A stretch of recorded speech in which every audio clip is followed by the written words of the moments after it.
What's going on, everybody? Welcome back to another episode of I Came with Fire podcast. You see a familiar face up here tonight, and it is David Zhang from China Insider. We've had him on here before. You can go back and check out our last episode with David, China's tick-tocking clock, and a face you guys may not recognize. Zach's not here. The good news, Zach's wife finally had their crib midget, so he's home doing that. But this is Chris. Chris is the host of Freakin Cents Podcast, the Green Beret Medic, all around badass dude. Chris, why don't you go ahead and introduce yourself real fast, brother? I don't know about the badass dude part, but hey, everybody. Okay. I came with Fire Nation. My name is Chris, Green Beret Medic, husband and father. I run the Freakin Cents Podcast. You can find me on YouTube, Spotify, Apple Podcasts, as well as Instagram. That's where we do the bulk of our work. Channel exists to help people cut through the propaganda so you guys can enjoy thinking for yourselves again. That's what we do over here. Oh, yeah. Cool, David. We had you on before, so I mean, if you want to give yourself a little intro, you can. If not, we can just jump right in. Oh, sure. I'll just do a brief one. I host a channel called China Insider on YouTube, and I've been basically talking about all things China, mainly focusing on the political stuff, sometimes social stuff, and sometimes humor stuff too. Mm-hmm. Awesome, man. I appreciate that. We'll just jump right in. I know you're kind of strapped for a little bit of time, so it's nice to have you back for sure. Honestly, yours is the most viewed episode that we have on YouTube. I just want to tell you that. I don't know if you're aware. So I thought that was pretty cool. But excited to have you back and have this conversation. So, man, there's a lot I feel has changed between the last time we talked and now.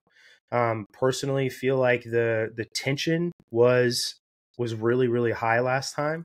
And I feel like a lot more clarity has come down between like what the US thinks China is going to do and what China, how China's operating. Would you agree with that, or what would your estimation be? Yeah, so it's like a cycle, right? I compare it to like a guy and a girl dating. It's like you have, a whole year, 365 days, you have like some days you're very warm, some days you're not so warm, and then you have bad days, good days. I think we're in that period because I know that news just came out today that they're trying to set up a meeting between Biden and Xi. So this is sort of like, don't provoke trouble here. There's turbulent times coming, but now it's like the peaceful bit before the tsunami, so to speak. Okay. So you feel like this is that calm before the storm, like you said, and that is this perhaps an attempt to, bring about a false sense of security that the Chinese are hoping the United States falls into?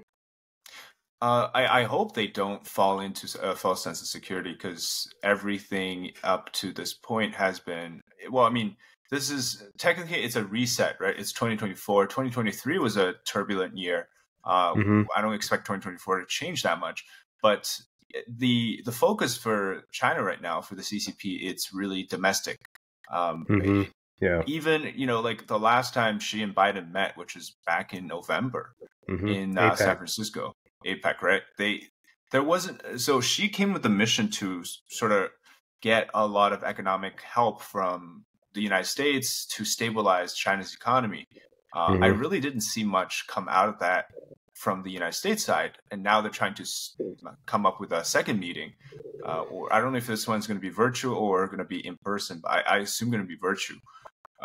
It just gives you the sense that China needs a lot of domestic stability right now, which they're not getting from their, market and so on. So this false sense of security, or this calm before the storm you were talking about, it's coming a lot from China's domestic troubles. And if they can't solve that, we might actually end up seeing more so-called, quiet time, because I think at the end of the day, it's a lot of that is coming from within.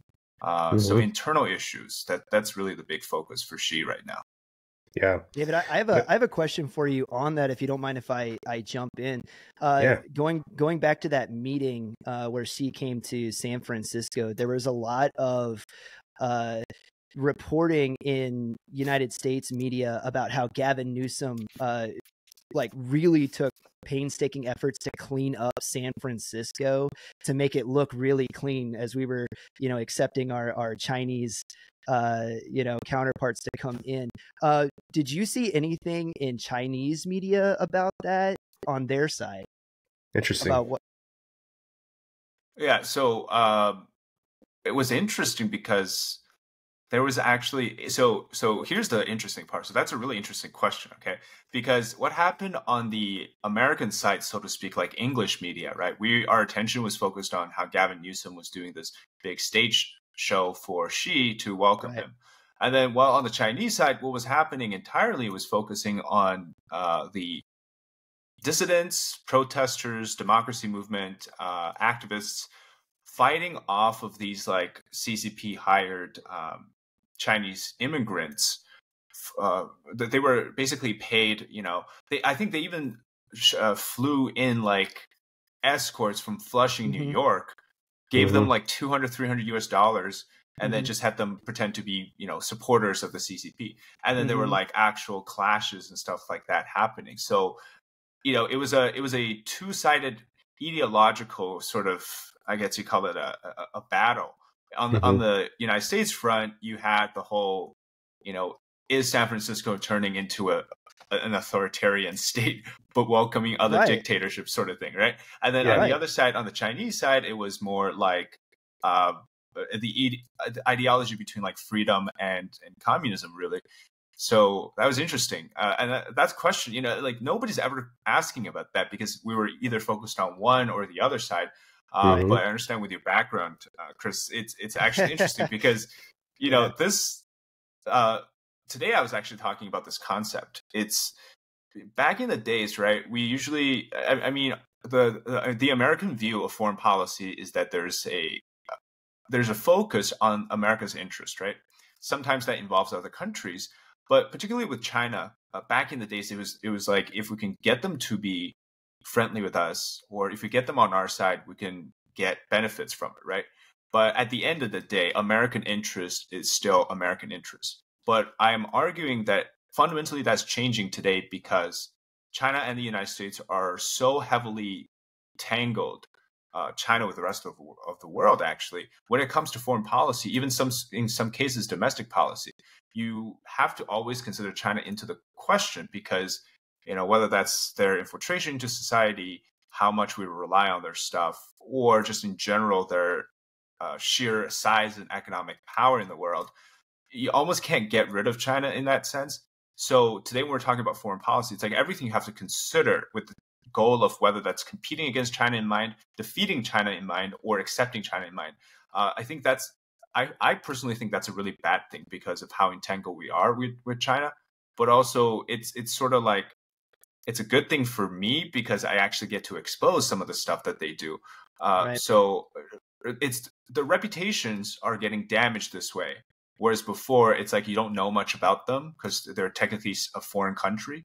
But now, because they're so integrated into our society, other societies, it's much easier to expose that. And I think that's a contributing factor to why there's a fundamental shift in how we view China now today versus maybe like 20, 30 years ago, because of, this idea that they're part of our country for good or bad in that sense. So I don't know if that made sense, but I'm trying to kind of just say, Yeah, I hear exactly what you're saying. It's becoming a more global society for better or less, like economically.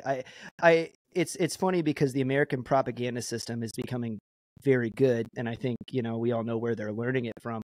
I guess I just assumed when you look at a problem set from the other side, I guess I would have assumed that China, seeing that the city was cleaned up for them, the red carpet, pun intended, was laid out for them. Like that would have been an easy propaganda win, for Xi to go home and be like, look what they did for us, but, coming from the other side, I forget that they have their goals set in mind before they come in, and we're all kind of playing the ping pong back and forth. You guys remember there was a piece of information that was super hilarious. How apparently Xi Jinping's team requested that everyone in the Biden administration, when they meet with Xi Jinping, would smile. And so it's like in my view, that's the most bizarre thing you can ask somebody. Be like, oh, by the way, our leader is so fragile that if he sees you not smiling, he thinks that he's not getting the warmest welcome. And this is actually from a Twitter post. I can't remember his name, but he used to be a diplomat for Belarus.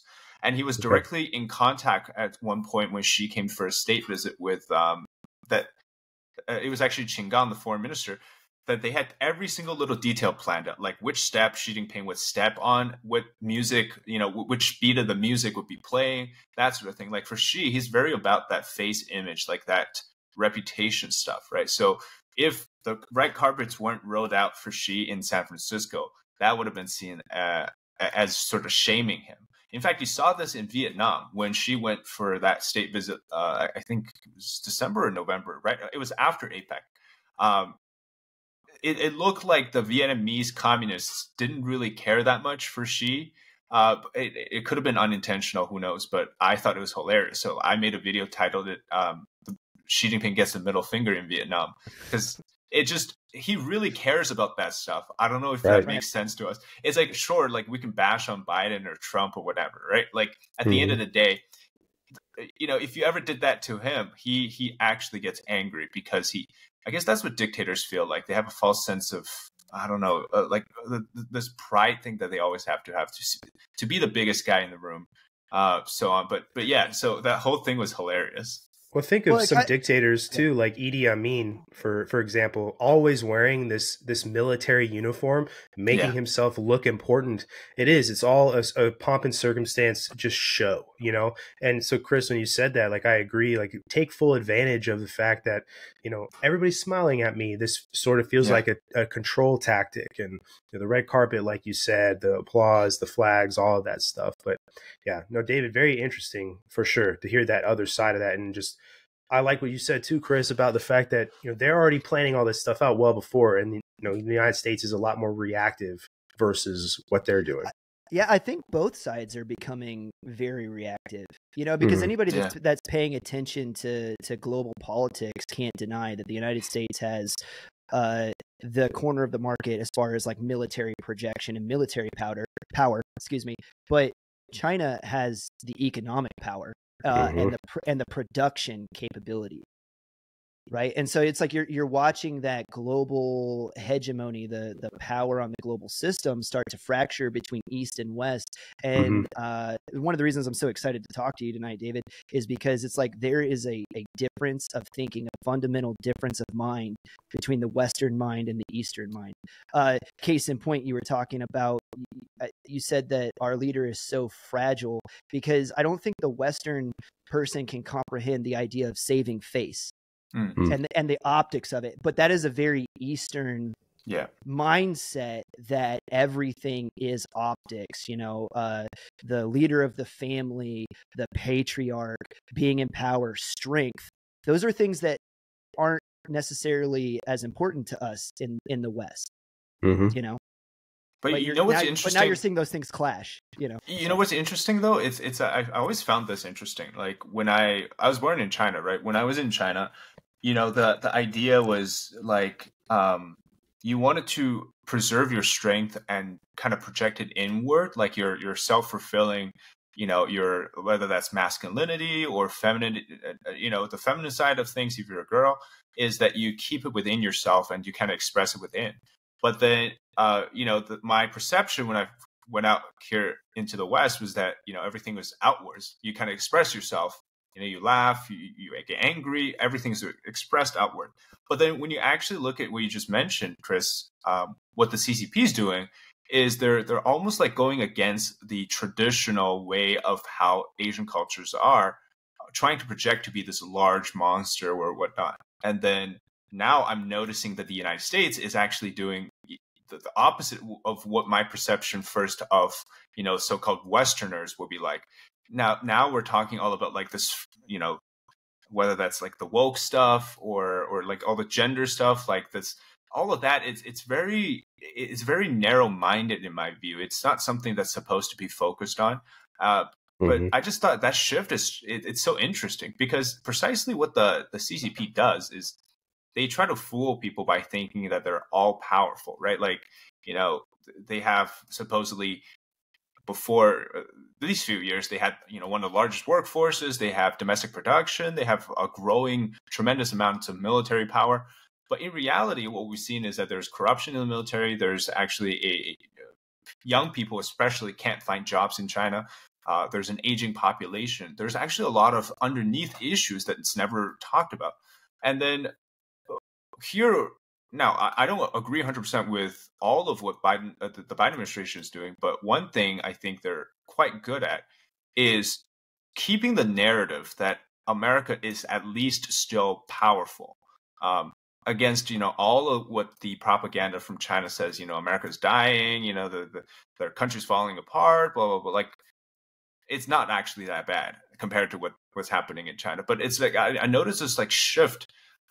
It's hard to explain, but I hope that doesn't continue, because, I hope we go back to the traditional dynamic of that. But yeah, that's just something I noticed. So going back earlier to what we were talking about, Xi and Biden at the APEC thing, just a day or so after leaving, Xi made another statement about rejoining Taiwan with China. And to me, like you said, I don't think a lot of what Xi does isn't calculated. So I feel like that was sort of a power statement. But then I also find it interesting that recently China called on Iran to sort of reel in the Houthis in the Middle East.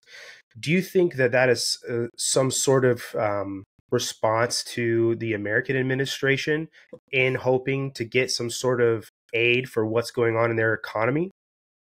Yeah, I do think so. It's always been a bargaining chip for China, because China has, all these friends, right? Iran, Russia, and North Korea. And so you see all three of these bad actors are actually moving almost at the same time. North Korea these few days have been pretty loud with what they're doing in that area, the peninsula. But you see how it's like, if you tie them all back to China, it makes sense, because at the end of the day, China wants to bargain with the United States, say, you want me to help you get rid of these problems, give me something that's worth it. So that's another thing that I hope the Biden administration doesn't do, is cave in on this type of pressure, thinking that they need to have China's help to accomplish peace in these times. Because, like, sure, you could have a few days of peace, and then you give China a breathing room, and then a year later they go back and they stir more trouble. So it's like, if you're ever dealing with the thugs, right, or a bully, you don't ever want to give them the inch that they need to kind of So that's I just think that you got to stop there, be strong. Yeah, no. So essentially, you're saying that at this point, the Chinese will always certainly take advantage of any sort of grace the American, administration gives them. Yeah. I kind of figured when I saw that it'd be interesting to see their response. I hope that something as simple as trying to call Iran off, isn't going to be met with a really big reward, like, economic aid. What do you think will really drive the United States to agree to giving China any sort of aid? Do you think there is any sort of real leverage there, or do you feel like the Americans are going to try and long play this, to get more, to kind of pull China back underneath some of this American yoke, so to speak?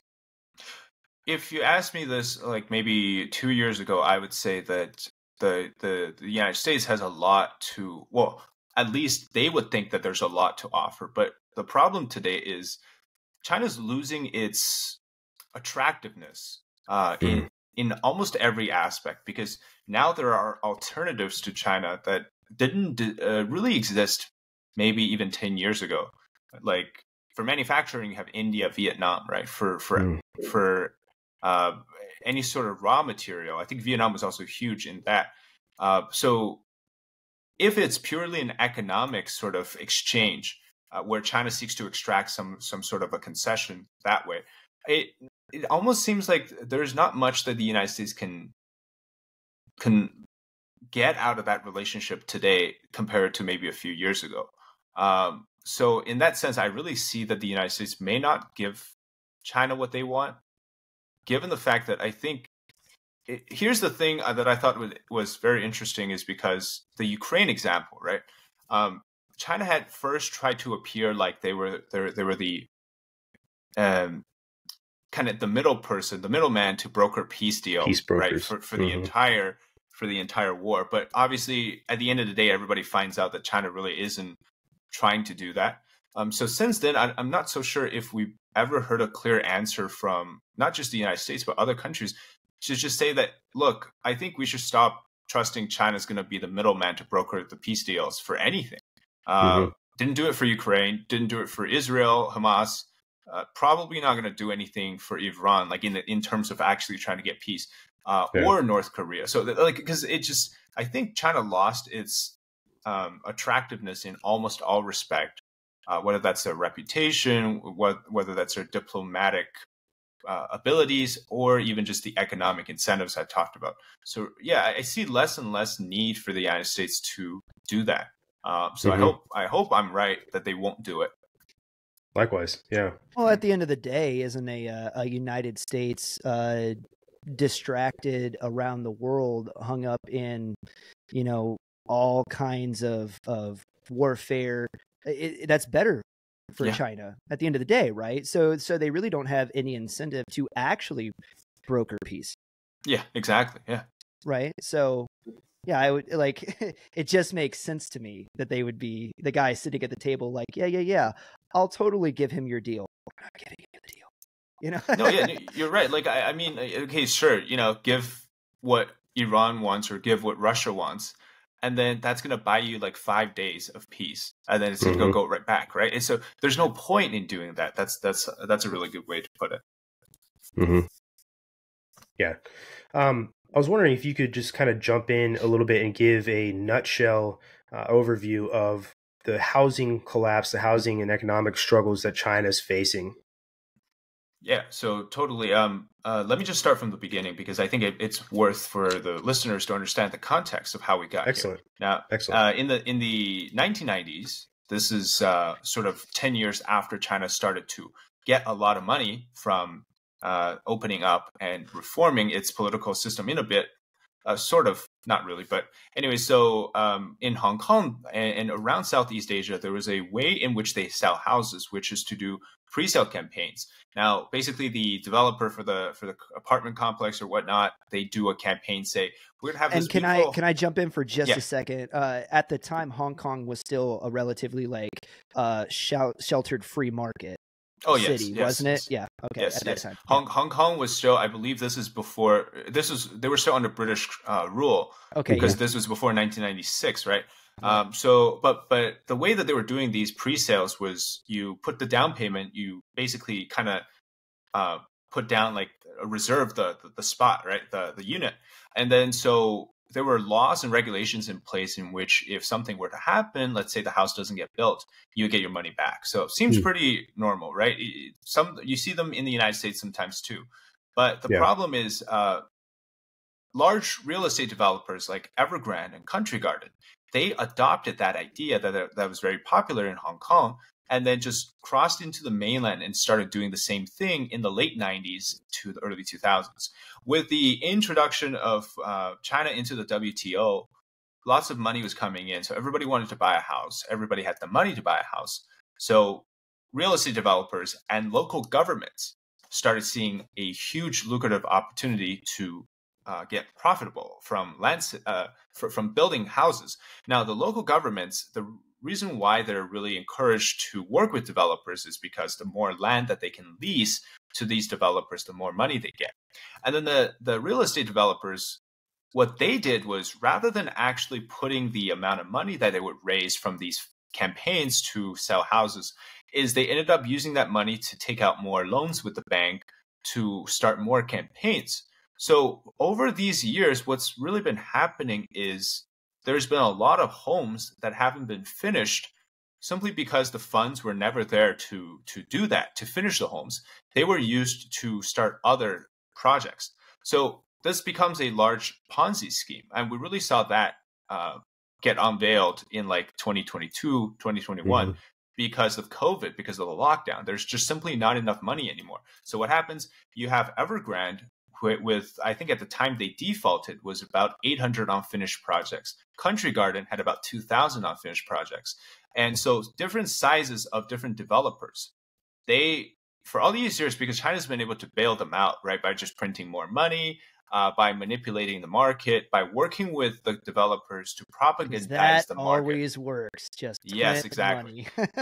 and so they just been able to kind of push it forward, right? So they always talk about the Chinese housing bubble. What the Chinese housing bubble really is, it's basically it's always been bursting, but it's kind of been taped together again by the cash printout and local government's help.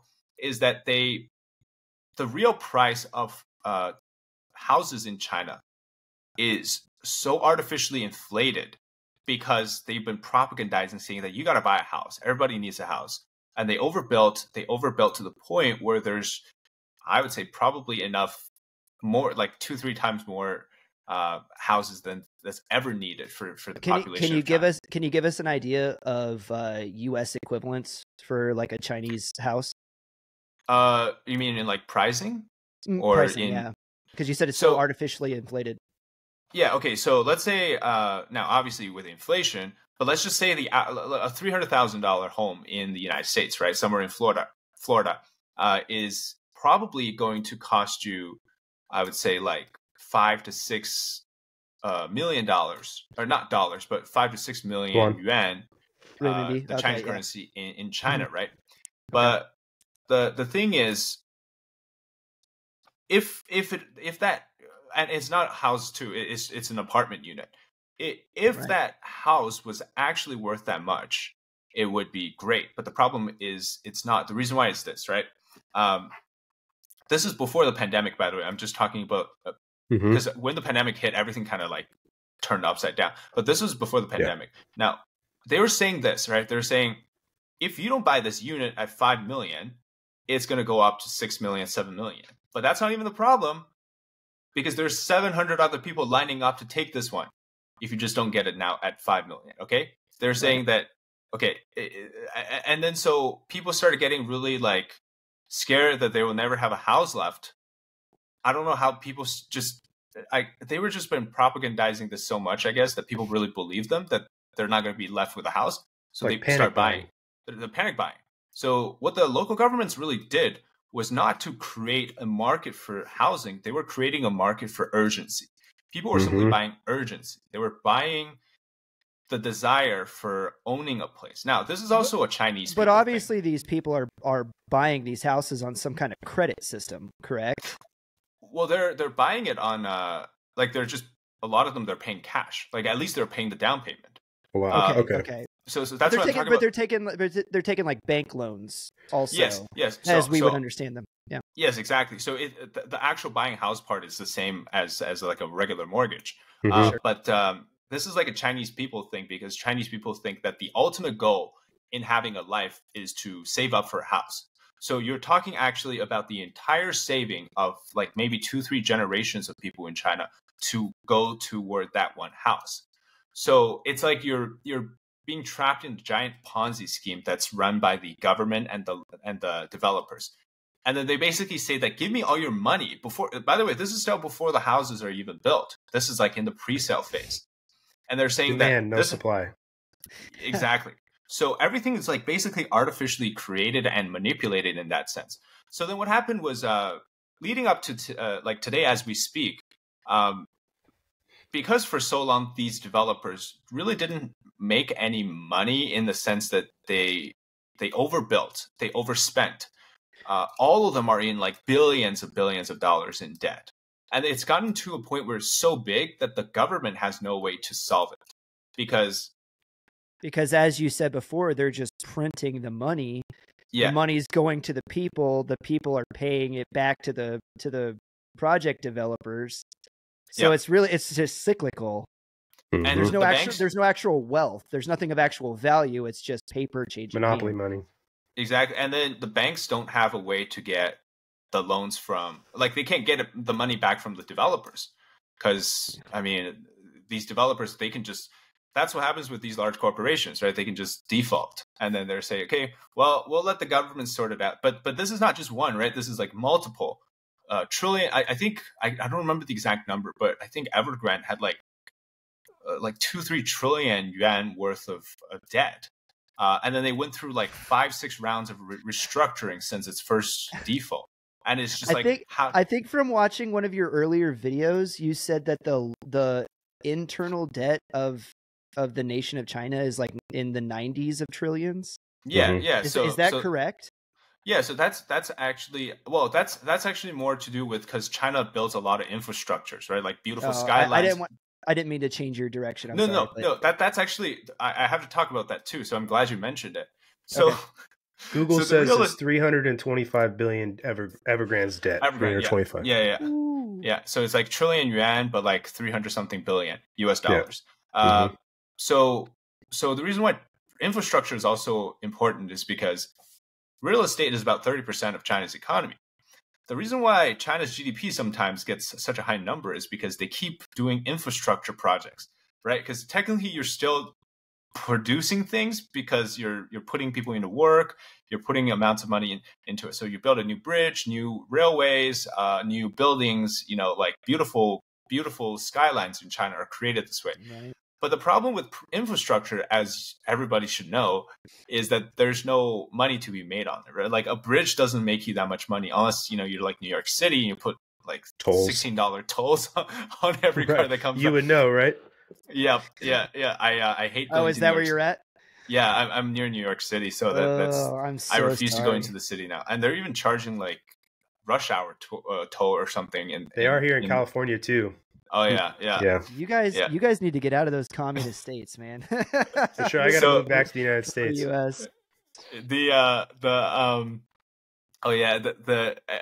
the infrastructure, right? The reason why they have such a high amount of debt, like a $92 trillion worth of hidden debt, is because all that money went into the infrastructure, and there's no way they can make that money back. So it just keeps getting bigger and bigger. So the problem with real estate, there's also a third industry that's involved. It's called shadow banking. Kind of like China's version of BlackRock, but it's only for like the elites, right? So only the richest people can play. I think like people need like millions of dollars in net worth before they can even access this. But the shadow banking industry, same game, baby. Yeah, it's so there's the regular stock market for everybody. Then there's the shadow banking investments, which like these investment banks, they will go and they do all these portfolios for you. That one is also heavily tied into the industry of real estate as well. So that one recently also exploded. I think the biggest one is called Zhongzhi Enterprise. They also exploded. So real estate ties into so many areas of China, and it's also tied into large families' wealth, the private sector, and all of these things. So to summarize everything that I said so far, it's a ticking time bomb that cannot be diffused because it's been 40 plus years since they walked on the wrong path. And so it's bound for failure. It's just how much longer can it hold before it explodes all over the place and just destroys everything. And at that point, China's economy would actually collapse. And from what I've studied, this can also all be kind of drawn back to the fact that the CCP has mandated a certain GDP growth for the country, correct? Yeah. So that also drives why the banks are only incentivized to continue the cyclical process, because they're also artificially creating a GDP growth, and then they're using the internal housing market, like you talked about, in order to generate a faux product that they're producing, right? It's very interesting. Very interesting. Well, you mentioned GDP. Like for most countries, GDP is an output number, right? It's what you get at the end of the year. Like this is how much we were able to produce. It's supposed to represent your economy in the sense, right? But China's is actually an input number. It's like what they decide for the year. They're like, okay, this year we might grow at 5.2%. That's what they say for 2024. So at the end of the quarter or at the end of the year, there's no way that they're going to tell you that we grew less than that, because it's a mandated number basically. So it's like you go in and then they tell each government, each local government, they're saying, okay, here's your target. You have to hit that no matter what. So what happens if you can't hit it? You either fake the numbers or you do just some stupid things in the economy to try to boost the number close to that. And that obviously contributes to more debt. So it's over the years, like they've been lying to themselves too, the CCP and its goons. So it just creates that cycle. You know, you mentioned that it's like at some point you gotta be more realistic, right? But you've been because also there's the corruption side too. People really, they're in it to make money. So you have officials pocketing millions of dollars, sending all their kids to Harvard or Yale, or buying, 3 mansions in Canada or something like that. So it's really like, wait, why wouldn't they invest in real estate inside of China? Yeah, well, you wonder why. That, what's really interesting about Evergrande is there's like a conspiracy about, so the founder of Evergrande, Hui Kai-yen, he's been arrested, right? He's currently like facing investigation over the big scandal of how much money that they had lost. But before that, he mysteriously, or for undisclosed reasons, divorced his wife, citing differences of some sort. And people were saying that he did so that his wife can kind of run away with his money and kind of leave China. And his sons have trust funds set up in the United States. And then his sorry? I said convenient. Convenient, yes. And then also that he filed for is a Chapter 11 bankruptcy protection in the United States as well.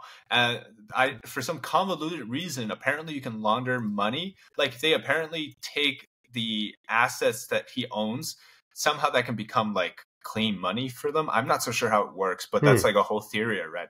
So that's why the CCP, like Xi Jinping specifically, hates these large corporation chairmen or founders, or whatever, because their goal is to just take money out of China and just move it to the United States or other countries where it's like they can use.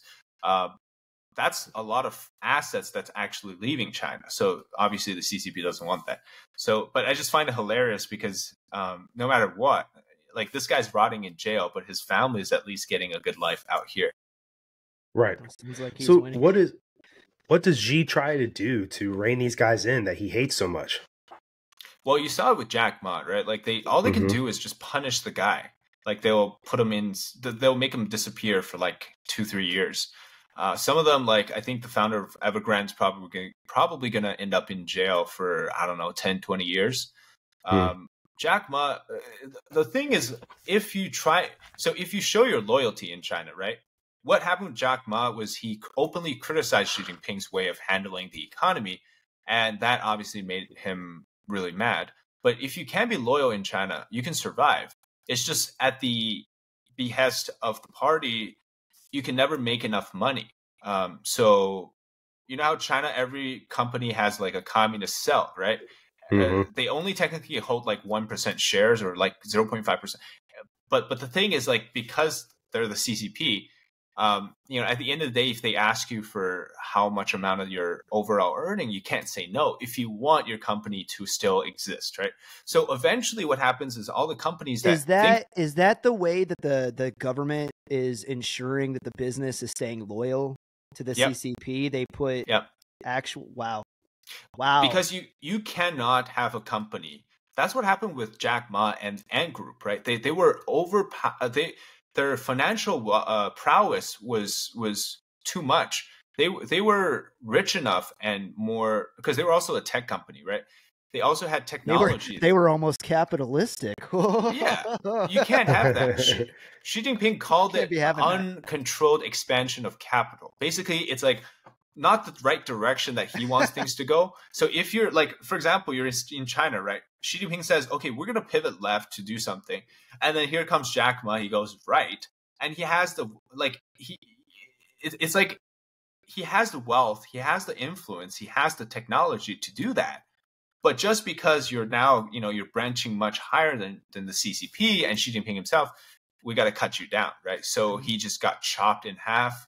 And then he's like, I'm voluntarily giving up my company to serve the goodness of the party and all these things. Yeah, because I think after Jack Ma was disappeared, there was like a whole wave of Chinese CEOs just showing loyalty, saying that, whatever the party needs. Tencent, the founder of Tencent, thought that he could get away by just saying that, whatever the party needs, we'll follow, we'll take my shares, whatever, right? I'll resign as chairman.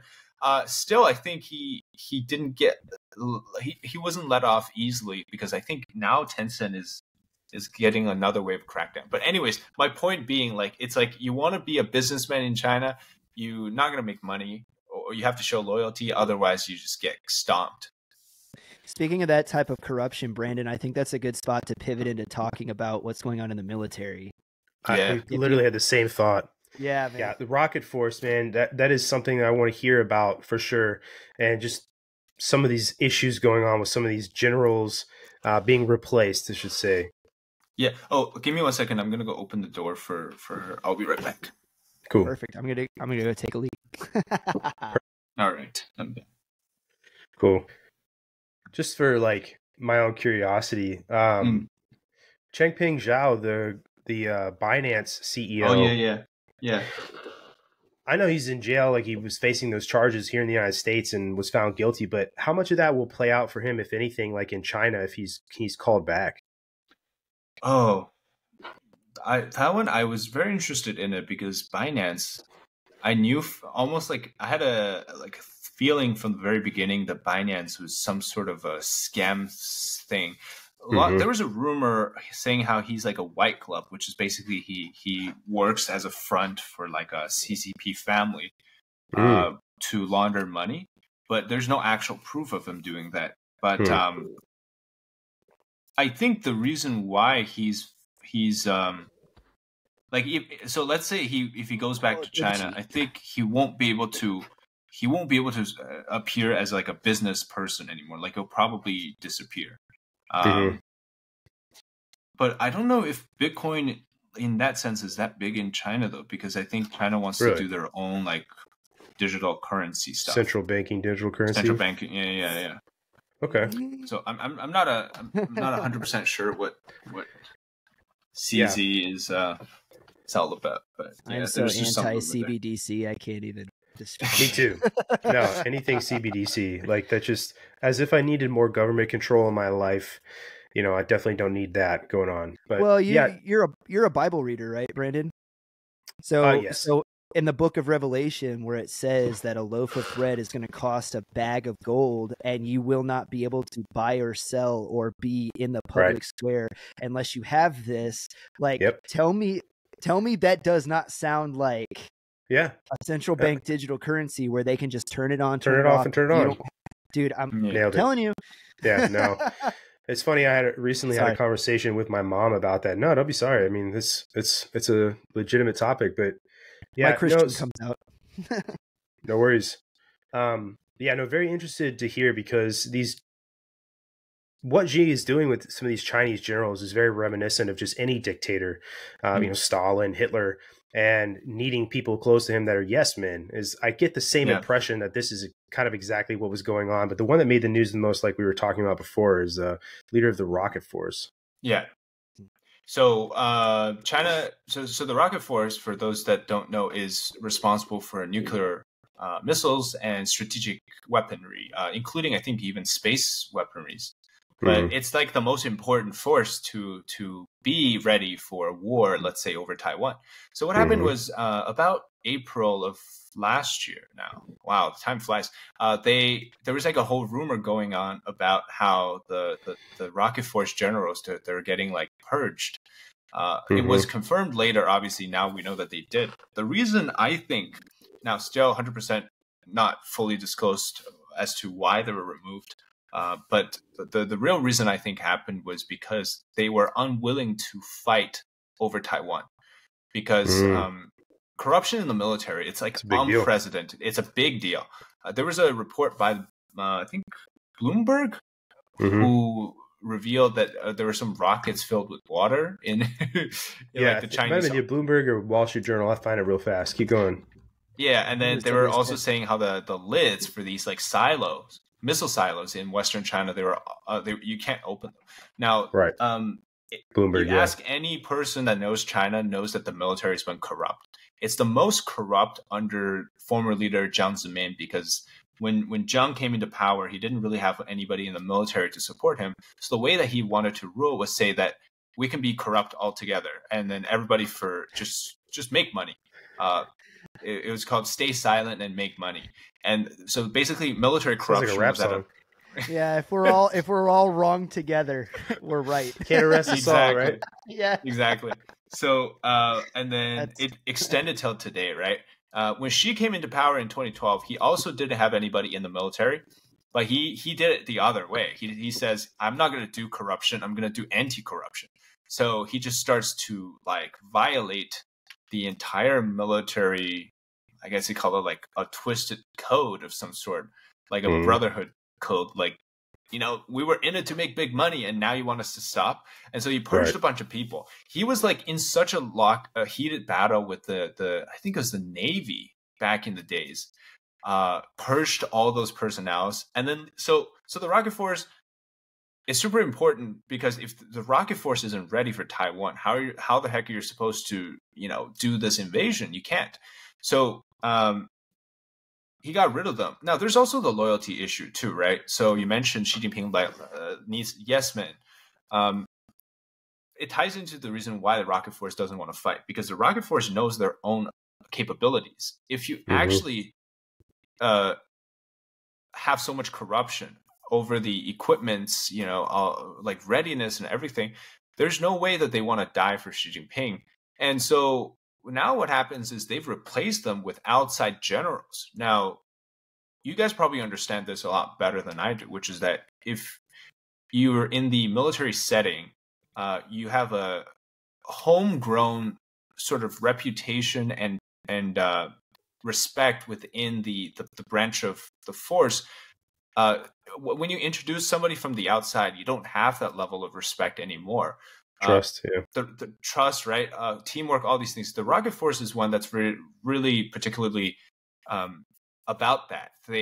All of their generals, all of their leadership, commanders, and etc., all started from the very bottom. So that they develop their talents within the force.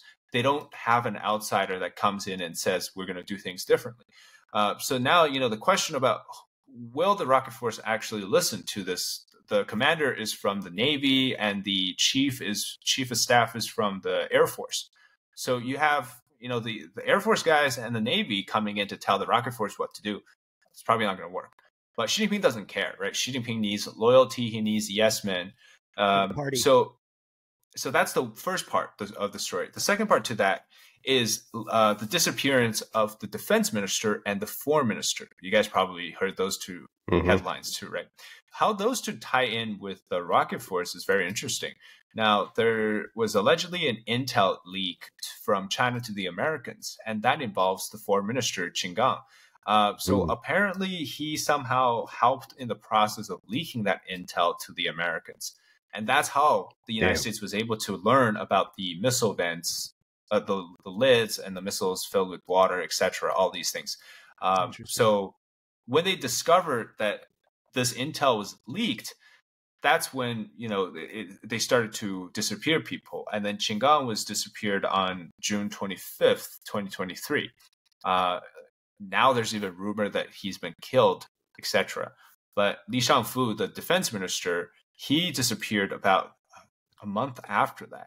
All of them, like this whole thing is connected, but we still haven't found all of the nitty-gritty details as to what really ties everything together. But all we know is just that this is a big old mess that's caused Xi Jinping so much headache. It's still ongoing. That, in my view, my current assessment is that it's hindered their ability to invade Taiwan and to do something major in like the next 5 to 10 years. So I'm actually pretty confident that this was a big stuff, a big issue that hinders the CCP's ability and its operational capability. I have two questions for you. I remember when all that happened, there was conversation, at least out here in the West, you may have seen David and Chris, of talk of a coup potentially in China, and that was the focus. So the first question is that, and the second is Xi removing some of these generals in the name of like corruption. Is he maybe by accident or design replacing them with more or less competence? Does that make sense? Yeah, could you kind of just jump into the first one and then the competence question? Could I do the competence one first? Because that's absolutely that's whatever you want to do. Yeah, man. Yeah, it's really easy to answer. Xi Jinping doesn't have the choice to choose somebody for their skills anymore, because he's basically burned the bridge with so many people. He can only have people who are loyal. He can only replace those. He's very paranoid right now in the sense that he knows that because of the things he's done in the past 10 years, that he's basically burned the bridge and everybody wants him dead in that sense. So he can only use people who show their loyalty. And once there's a slightly sign of disloyalty, he's going to get rid of them. It's like the Stalin period of just terror. Now, so to answer your question, skills and abilities come second to loyalty. Now, for the other part, which is for the coup talk, the coup d'état, I'm very skeptical of it actually happening because, first of all, Xi Jinping has all of the control over the basically the secret service, like the Chinese version of the secret service, who surveils all of the CCP leadership and military officials.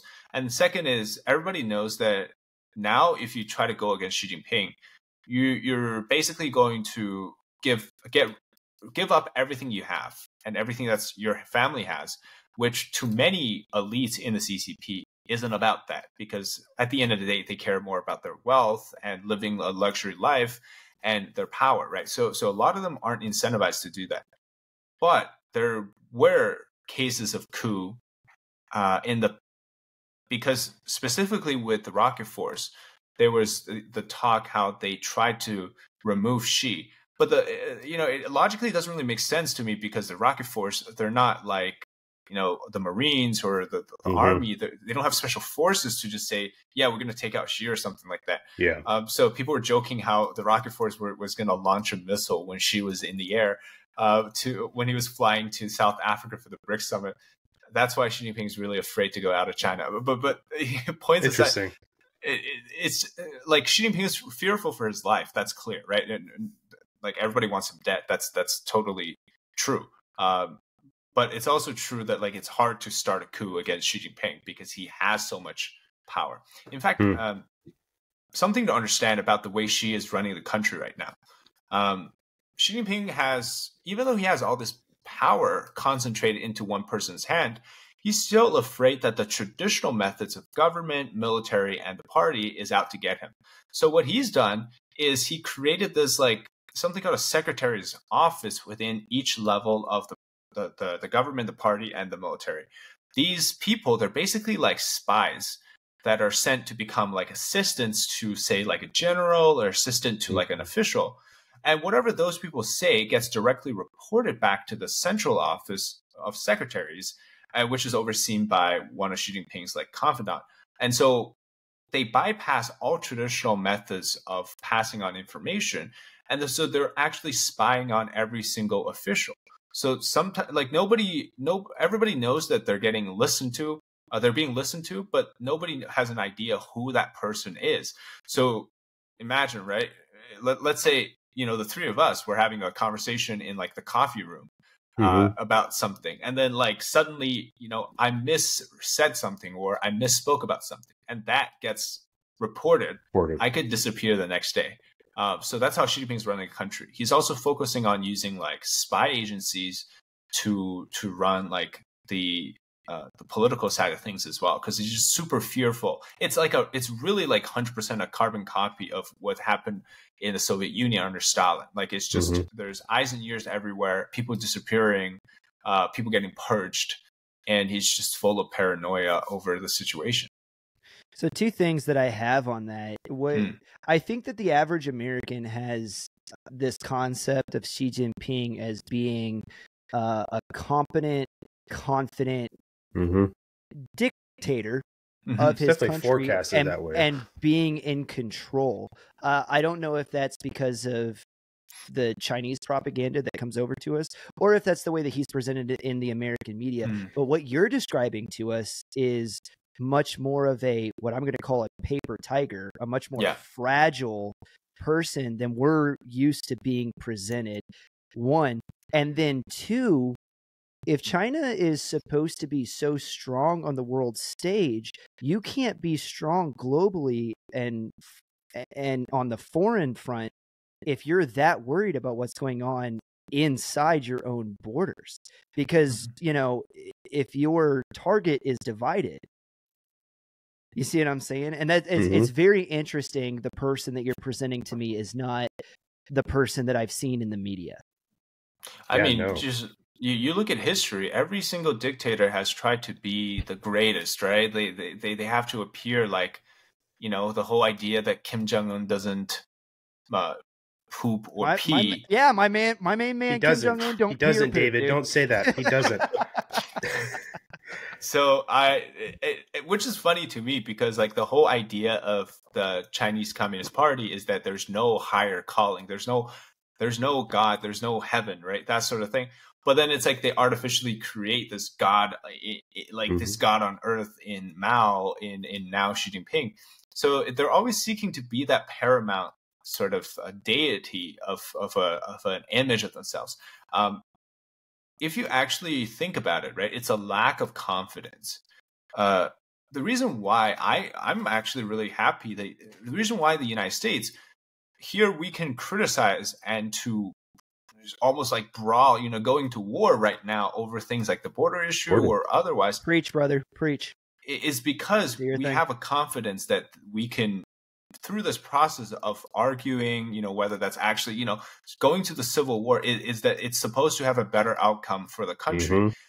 But China's, you know, how confident is the CCP going to let people to freely, you know, brawl over things? They would never do that. It's a lack of confidence. And this is really... the idea is that our laws are enshrined in documents that cannot be changed by a person. It's written on a parchment. We have our freedom of speech, our freedom of assembly, our freedom of religion, our right to bear arms, our right against quarter. And they're inerrant, and we believe as Americans that they are not given to us by man. They aren't given to us by government. They are given to us by God, that we just have these. The right to life, liberty, and the pursuit of happiness, right? And it's very interesting for you to say that and how grateful that you are for it as a person that was born there and then come here to see that. And I wish that more people would understand. But the reality is that you can't get. I think every veteran has said at least once, forgive me my little diatribe, guys. I think every veteran has said at least once that I wish that I could take that college kid and plant him in insert place that I was deployed to so that he could see the things that I've seen, and then he would shut up and he would stop complaining about his, you know, whatever blue-haired trans issues, whatever. Latte. Yeah, his name was misspelled on his Starbucks latte. Yeah, because it's like there are real people in the world that have real problems. I remember seeing videos during COVID of people in Beijing like screaming outside of the apartments. Do you remember those videos? Because they were locked in, and then being welded into their house. Yeah, and then the Chinese government coming in and stealing people's animals and dragging bags of dogs and cats out to go throw them in the furnace alive to burn them. I remember seeing that, and people in the United States can't comprehend. They honestly can't. When you can stand around and complain, right, about the aforementioned things that I talked about, it's because we are so free. We are so free that we're inventing things to be mad about. We're coming up with things to be mad about when there are people in the world that have real problems, that are under real dictatorial regimes. It's a too comfortable society. Sorry. No, it's a too comfortable society. That's a symptom. Sorry. David, you set me off. You touched my button. That was my thing, dude. I'm a freedom first liberty guy.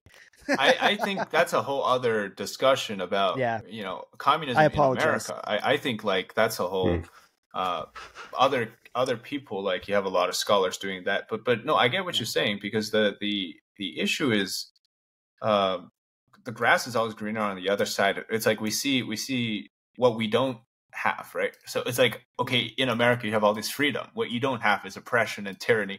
Maybe we should, I'm talking about those people that want it. They're like, oh, maybe we got to introduce some of that socialism here so we can get a taste of it. Well, the thing is, as somebody who's experienced both, you definitely don't want that in your life, because you guys know about the recent case with like these CCP nationalists in London.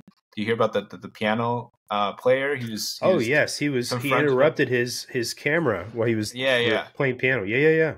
the whole thing I thought was super ironic is that don't touch her, right? The whole thing I thought was super ironic was that like, can these people do this in China? Openly criticize, trying to do things that way. Like they don't have any rights to do that. Like in China, you can't vote. You don't have freedom of speech. You don't have freedom of religion. You can't carry guns. You can't even have a knife.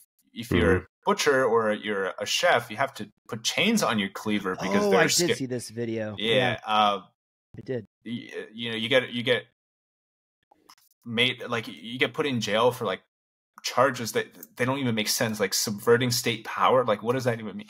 Anyways, what are we even talking about? I totally forgot. We're kind of just I do have a question for you. Getting things back on track. So this is from Mrs. CFC. This is from my wife. She had one question that she wanted me to ask you tonight. So have you seen these memes? Are you a meme kind of guy? Yeah, definitely. Okay, so we have them in the United States where they'll show like a video of like a 60,000 plus like football stadium, Americans going wild, and then like they'll do like the American military flyby, and it'll be like the average European mind cannot comprehend this. Have you seen that? So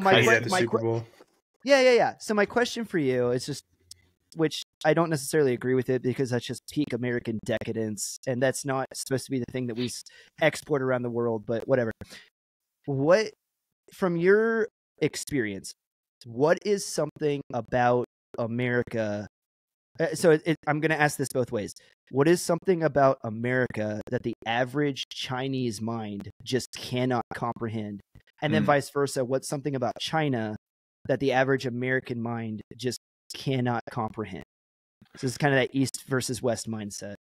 I'll do the first part. I think one, just based off my memory of recent cases, it's actually so China propagandizes two things, right? One is the looting and the rioting that happens in America, which, I mean, kind of, to be fair, that is a big problem in America. It is. So like, because we're a transparent society, so obviously, like, Europeans love to crap on America for this like being, there's like gun violence, blah blah everywhere. Whatever, dude. Back to back world champs, baby. World war champs. But the thing that they really cannot comprehend in America is actually, I think, how do I describe this? Like, worryless or like stress-free. Stress-free, yes, stress-free, because it almost feels like, unless you're in New York City, you probably just, like, I went to Colorado once, and I was like, because I live near New York, I feel the sense of urgency, right? But I was in like other states, even in Florida, I just feel like people are more relaxed. So in general, I think Chinese people can't understand how relaxed Americans are. Because they're like, shouldn't those people be worrying about getting a home, getting like 5 kids or 2 kids or whatever, right? Like, it's like they can't comprehend the way of life in America. Wow. That obviously extends into the American dream idea too, right? It's I think it's like to think that you can achieve what you want in life without a plan, and without, having to have your entire early years set out and things like that. It's very bizarre. I think this is not just a China thing, but it's more like, I think, an Asian culture thing. Large extent of to some extent other countries have it, but in the most prominent, I think China has it. Now, for the second part, which is what Americans can't comprehend about China, wow, I think there's so many. Yeah. Everything that I do, I think Americans cannot comprehend. Like, I'll just say the most bizarre one, I think, is probably that China kills prisoners for their organs. I don't think anybody in the world can. We had a big conversation about that last time. That's wild. That's proven. Yeah, like, talk about it, David. Yeah. They harvest prisoners' organs. Yep. So there's a China tribunal, which is an independent tribunal made up of like human rights people. I shouldn't be surprised. Yeah, they came up with a final conclusion, like a final judgment, that China undoubtedly, I can't remember the original phrasing, but there no question about that they're actually doing this.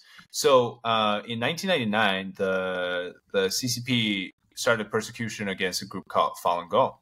And the way that they wanted to get rid of this group after putting them into jail was to, obviously they want to kill them, right? But they said that we have a way to make money off of this. So what happened was in like early 2000s, there's reports saying, like relatives were saying, like, their family members who were jailed, passed away, and then they immediately like cremated the bodies. They wouldn't let the family see or whatnot. And there were like rumors about these things happening. So two Canadian human rights lawyers, David Mattis and David Kilgore, they did their own investigation into this. They made phone calls into China, pretending to be organ recipients or wanting to get an organ transplant. And they called them, they asked them like, hey, do you guys have organs? Blah, blah, blah. They're like, yeah, just come in and we'll get it done, right? Or they asked specifically, they're like, do you have organs from like Falun Gong practitioners? I heard they're healthy. And the doctor says, yeah, we do. So the timeline in which you can get an organ transplant, like say a kidney transplant in the United States, maybe 6 months to a year or even longer. Yeah, in China, you can get it done in like 2 weeks. So how in the heck is it possible that So not only do you need to have a pool of people ready to be killed for their organs, it has to be an amount large enough, because this was a growing operation across China. China before 2015 did not have a organ donation system. Right. And there's only one way to keep an organ viable. Yep. It's got to stay perfused with blood. Yep. So Jesus Christ. Think about this, right? China has how many people? Like 1 billion plus people, right? How many people are on death row who are death row prisoners? Maybe like 80,000. I mean, because if you've been sentenced to death sentence, you're not going to be executed immediately, right? But there's also not that many people in comparison to the population that are death row prisoners. So China claims, again, before 2015, there's no official donation system. They claim that all their organs come from death row prisoners. So how the heck are you? Because in one hospital at some point in China, they do 1,000 transplants in a month. That's just one hospital in China. So the Telegraph UK newspaper cites between 60 and 90,000 transplants a year in China, and this is from 2021.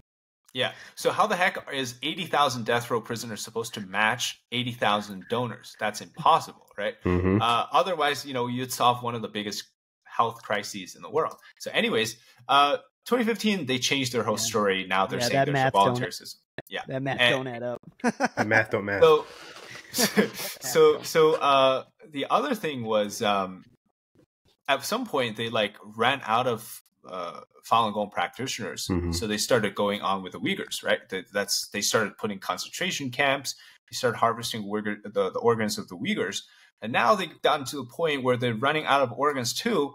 So they're literally just killing people on the streets now. There have been like multiple cases in the past few years of just young guys, like teenage boys, disappearing, like mysterious death, suicides. And there are even videos of I won't go into details just in case YouTube decides that it's too much. This is so crazy. Now, one of the other things that's also interesting is that the reason why China did this is like for some people to think that, they found a way to get organs and stuff, right? No, it's actually a systematically planned out scheme, because the people that are responsible for this organ harvesting scheme, they're controlled by something called a 610 office. The 610 office it was created after 1999. The main purpose is to use unlimited amounts of resource to direct persecution of Falun Gong and to be able to like utilize like the police system, medical system, and the judicial system. They even created this thing called an organ transplant pathway, in which in the middle of the night, for example, you get police escorts, 2 ambulances full of doctors and nurses, and then you get driven to this prison camp, for example. They take the person that they're supposed to kill for their organ. They basically just do their thing. The form of execution is the organ harvesting, and then they immediately get police escort back to the hospital. Hold on, back up just a little bit, because I am a medic, so this is very interesting to me. you said the form of execution is the organ harvesting. Yes. So can I understand that to be that they put the person, they would intubate the patient, keep them breathing, and then anesthetize them, and then literally remove the organs in reverse order of bodily function till the body passes away? It's different scenarios. Sorry, because like for me, like I'm very medically minded. So when you said that means something to me. So in some cases, the person is aware that they're being cut open and one of their organs being taken out. In other cases, they're put to, now I don't know the medical terms, but they're put to sleep. That would be that was anesthetized. That was anesthetized. Okay, and then they would be. But anyways, the no matter what, at the end of the day, that person will be dead by the end of it because they would take away the organs. Now, I don't know how they do the actual procedure, but this is now I'm not making this up because there's actual doctors testifying that they do this in China. They were personally involved in it. There was a Uyghur doctor, actually. This was even before 1999. This was in 1993 or 1994. They were already doing this. It's just after 1999, it became a mass scale. It's been happening for 30 years. Yep. If I can account that guy's experience, it was, again, middle of the night. He wasn't told what they were going to do. It's just that they were tasked, a phone call tasked them to do this. So they got into an ambulance. Nobody was talking, right? It was like super, just like mysterious. They get to this place. They find out the person's been shot, but not directly to the heart. It was just, I don't know how it works, but basically the person was still alive because when they cut open into the person, the blood was still gushing out. So it means that obviously the heart was still pumping. Probably clipped the subclavian artery or something like that, but the heart was still viable. Yeah, and then so they removed all their organs, kidneys, liver, these sort of things, and then secretly they went back and went to and do the transplant. So that's what the green organ transplant pathway is you get police escort and you get the shortest amount of time from prison camp to hospital if they're not next to each other. Well, if I may, in the United States, we have a system that's somewhat similar. Like I have the opportunity when I get my driver's license in the United States to say, do I want to be an organ donor? Yes. And then I can say yes. So that way, if something happens and I'm in a, God forbid, traffic accident and the police would see that and then would let my spouse know, hey, your husband is.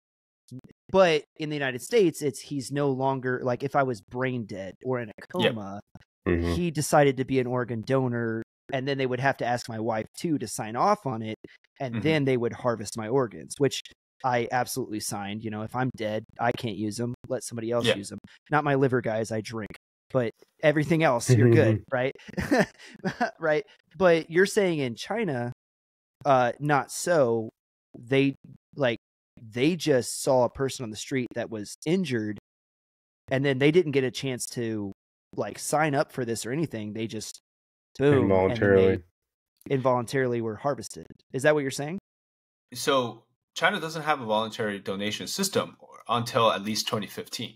So now I'm not saying every person on the street that got into a car accident is getting their organs taken away. Sure. But it's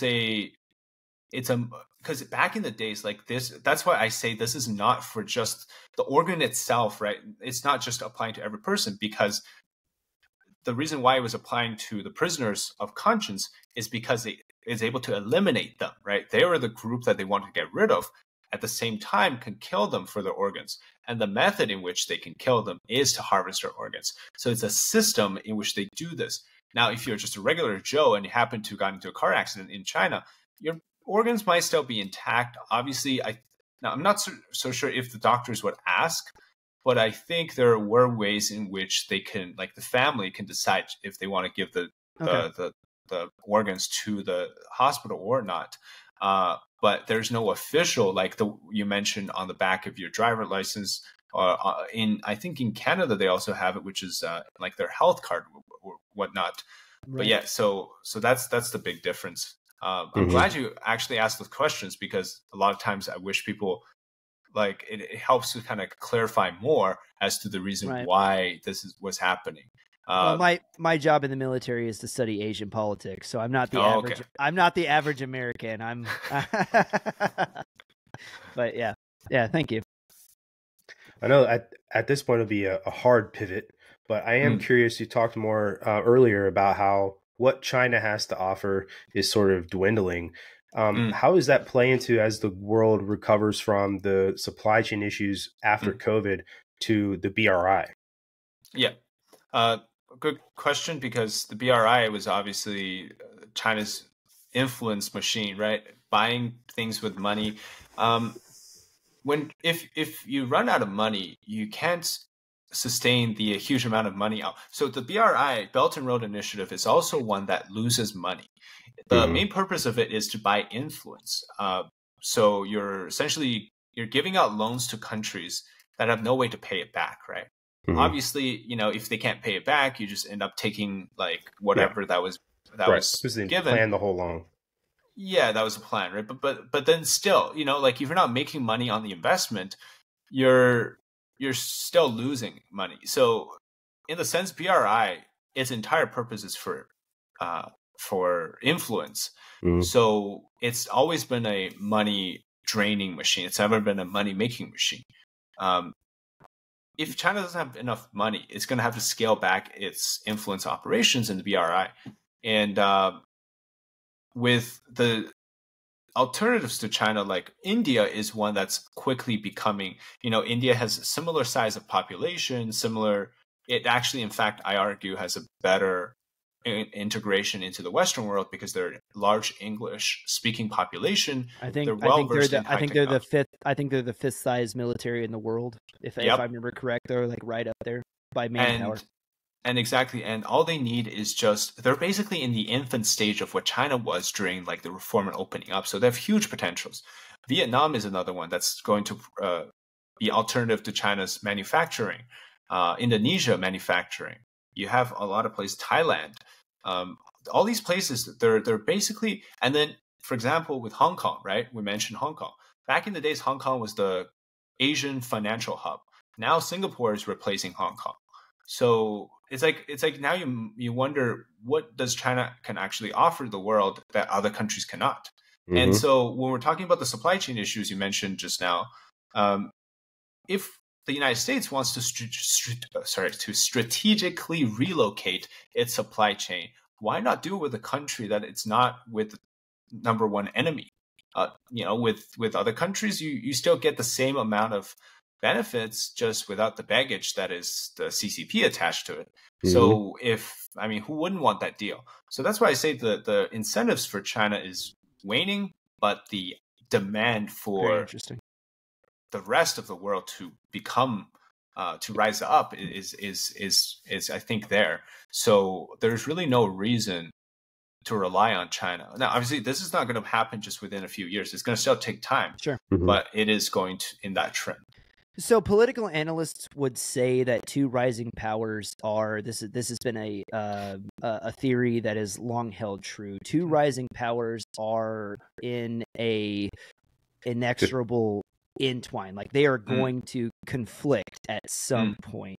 Thucydides trap. Yep, the Thucydides trap, exactly. Do you think that the United States and China are still on that path at this point? Yeah. I think the United States, I read this book and I thought it was so interesting. I never thought of it that way. It was so every empire has its end, right? Dynasties change. So eventually something bigger or greater or newer is going to come and replace the old. That's what, you think about global powers, like the great British Empire was replaced technically by the United States in terms of global power after World War II, or maybe even before World War II. But it was done peacefully. Exactly.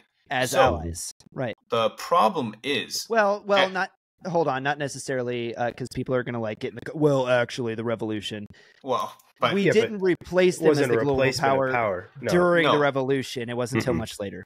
Exactly. But I just had to couch my statement.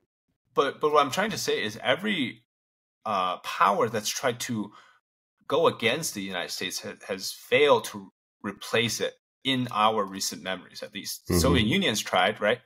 The Cold War. Now this new Cold War with China. I'm very confident that the United States. Very interesting that you called it a Cold War with China. That is very interesting to me. You think we have been in a Cold War with China? Yeah. Well, I mean, look at all the traits of a Cold War. There's arms race, right? Now we're not just arms race anymore. We're way past nuclear. Now we got like high tech race. You got the space race. You have the semiconductor race. You have AI race, right? Like I just haven't heard another person act. Yeah, I've been arguing that in my house with my wife when I get up on my soapboxes at night. I've never heard another person actually call it a Cold War with China. Well, is. I've been calling it that for a long time now, but you're just the first other person I've heard say it. So I mean, you look at what happens with the the geopolitical divide, right? It's like the Cold War. The Cold War was the Soviet bloc versus the free world. Like now, it's just a different name. Now it's just China, Russia, Iran, North Korea. It's all this.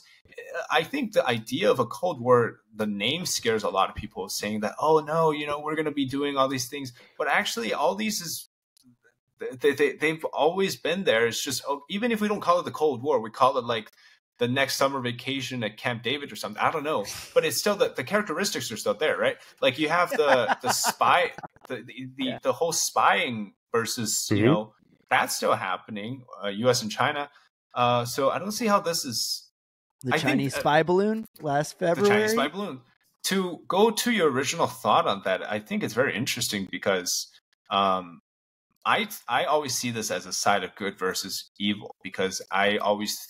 No matter what people think about the United States, I think the United States represents the good in this battle. Interesting. So from my perspective, I sometimes think it's very kind of too wishy.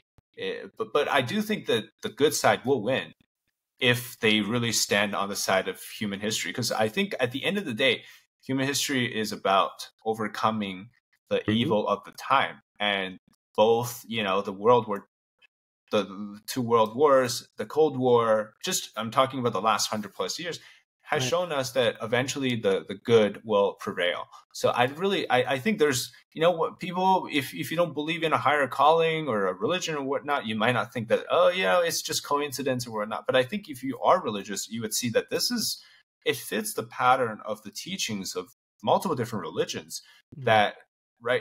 Like, what's the point in being good if everybody can just kind of, fall and kind of be corrupt, right? I think that's the point here is the evil side always seems much stronger. They always seem much more, at the moment they're winning. But at the end of the day, you see that actually if you prevail and be good, you will win in the end. So that's what I view it as. Like the whole US-China situation, it's really good versus evil. It's not just two countries or two systems. It's an ideology thing too, right? Communism is evil. Let's just say that it is evil. The United States has its problems, obviously, but some people over exaggerate it as if that's supposed to represent the whole. Like, let's just forget about the other, all the good things that the United States has offered the world and in its history, and just let's focus on a little bit. So I think in that sense, you look at the bigger picture. It's really that good versus evil for me. I would say too that what you preach. David, preach on, brother. I think that more Americans need to hear what you have to say. I really do. I think that more Americans need to hear what you have to say. And to quote Thomas Jefferson, just to put an exclamation point on what you said, the tree of tyranny must be refreshed. The tree of liberty. Oh, wow. I almost apocryphal. The tree of liberty must be refreshed by the blood of tyrants and patriots alike. Like, it must be. Anyway, I'm out. Brandon, you. Sorry. Yeah, I was just going to say that your point, David, about how in the end, especially represented over the last, now plus 100 years, right, at the end of World War I, that good has always prevailed. And that perhaps philosophically it answers the question a lot of people ask whether or not human beings are inherently good or bad. And that perhaps it answers that question in that humans are inherently good, and that over the long run, that good prevails because those doing the bad, whether they're doing it under the barrel of a gun or choosing to do it, they just can't outlast. They have to go back to what their nature is eventually, and they can only endure doing bad for so long. And to be a leader under the the barrel of the gun, like I said before, and forcing people to do bad, eventually people are going to get sick of that. And so perhaps your statement really answers that question about the inherence of good or evil inside mankind, and perhaps the answer truly is humans are good overall. So. And just I know we're about to end, but I just wanted to say that this is also a reflection of what's happening in China too. China, after the communists came in, they systematically removed the connection for people to faith and to religion, and to China is a very religious culture. Actually, it's always had a divine sort of connection. What China did after the communists came was that they took that away, and they say that you can't not believe any of that. You cannot have hope in somebody else, being a part of your life other than me, the communist. And so what ends up happening with people today in China is that they don't feel a sense of hope. They don't feel that there is something driving them forward. So they either succumb to the CCP's influence so much, or that they simply think that their entire worldview is collapsed because there's no way out, right? It's called that's called nihilism. Nihilism, it's pretty bad because like in China, it's like people just, if you have money, you just focus on, pleasure. If you don't have money, then that's called hedonism. It's like everything. All the isms. Well, hedonism is like the only thing that matters is what gives me happiness, what gives me pleasure. That's hedonism. Okay. Nihilism means there is nothing matters. Nothing matters. Nothing matters. I just exist. And so I can't exert my will on like my world because I came from nothing and I'm going to nothing, so nothing matters. That's nihilism. But does that explain like China's pure materialistic view of things? Like I don't think so, because from what you've explained to me, they're trying to replace religion with the government. Well, they are. Yes. Yeah. Right. And I think if a person doesn't have, because a natural person, okay, forgive me guys for going on my Christian diatribe here. A person, by virtue of being a human being made in the image of God, which is what I believe, is going to think about what happens when we die. Yeah. What happens when the lights go out? Is everything that I did during this life, is it going to mean something? When I close my eyes for the last time, where am I going to open them? Is it just eternal nothingness? Well, if that's the case, if there's nothing on the other side, then I'm going to burn my candle out bright here. But for people that believe there's something on the other side, I'm going to leave something behind for my children and their children, right? Like there's this idea of what I do echoes into eternity. And I truly believe, this is just me, guys, I truly believe that what we do as human beings echo into eternity. Look at our forefathers. Look at our American forefathers that give us the Constitution. Look at the Greeks that gave us the Pantheon. That gave us, the great, the seven wonders of the world. Look at the Egyptians. Like what human beings do echo into eternity. It must. Look at the Great Wall of China. Like what we do, what we build, echoes into eternity. It eternally changes the face of the earth that we live on. I must believe this, But when a government comes along, coming back to the point, when a government comes along and says, hey, nothing matters, right? Yeah. China specifically, throw away your Taoist, Buddhist beliefs. The only thing that exists is the CCP. Yep. The only thing that exists is loyalty to the party. I can't imagine living under that. Or right, like why would I buy one of your evergreen houses that you're building? Because, well, I'm gonna die, and then like atheistically, I go off into the forever sleep. Nothing I do here matters. Why would I do any of that? Why would I pay into your system? I can't imagine a government built on atheism, because, well, here's my one point, right? Well, what's going to happen to the prime minister when he dies? Mm-hmm. Because you're telling me that nothing exists after we die. Don't believe in religion, and here's my leader. Well, what's going to happen? What's going to happen after he dies? I think they do a good job of lionizing, though, the past leaders, like they've done with Mao, and I definitely see Xi trying to do the same thing. You know, I think that their view of eternity, to use your word, Chris, is leaving behind a legacy in the state of sort of that.